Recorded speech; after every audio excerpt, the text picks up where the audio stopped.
Hi అండి, అస్సలాము నమస్తే అందరికీ. టుడే స్పెషల్ బ్రెడ్ హల్వా అండి. బ్రెడ్ హల్వాకి కావాల్సిన పదార్థాలు చూడండి.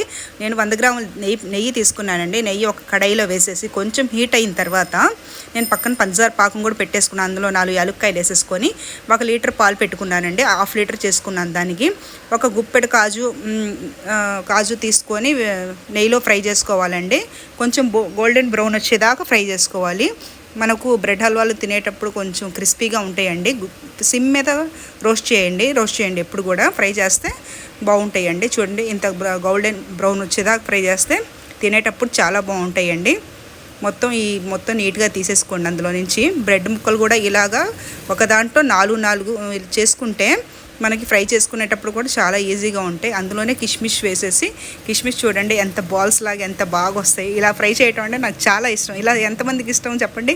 చాలా బాగుంటుంది కదా, ఇలా బాల్స్ లాగా వచ్చేస్తాయి కిష్మిష్ మాత్రం ఫ్రై చేసినప్పుడు.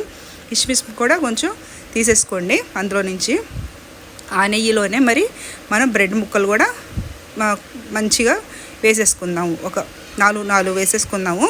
అలా చిన్న చిన్న ముక్కలు కోసుకుంటేనండి మనకి ఫ్రై చేసుకున్నప్పుడు కొంచెం ఈజీగా ఉండిద్ది. కొన్ని వేసుకొని కొంచెం గోల్డెన్ బ్రౌన్ వచ్చేదాకా క్రిస్పీగా అయ్యేదాకా ఫ్రై చేసేసుకోండి. చాలా బాగుంటాయి నిజంగా.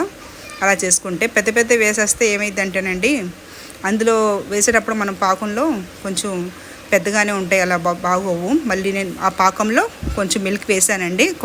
ఆ వీడియో కొంచెం మిస్ అయింది. అందులోనే బ్రెడ్ ముక్కలు వేసేసాను. కలాకాన్ కూడా కొంచెం పౌడర్ చేసి పైన వేసేసాను, మెత్తగా చేసి. అసలు ఎంత బాగుంటుందండి. మేము ఎక్కువ పేస్ట్ చేయమండి బ్రెడ్ హల్వా, ఇలాగే పెడతాం. కొంచెం ముక్కల్లాగా కిష్మిష్ కాజు వేయించుకుని పైన వేసేసుకున్నాను. చూడండి ఎంత బాగుందో. ఇలాగ కొంచెం బ్రెడ్ లాగా పెట్టుకుంటే కొంచెం బాగుండిద్దండి.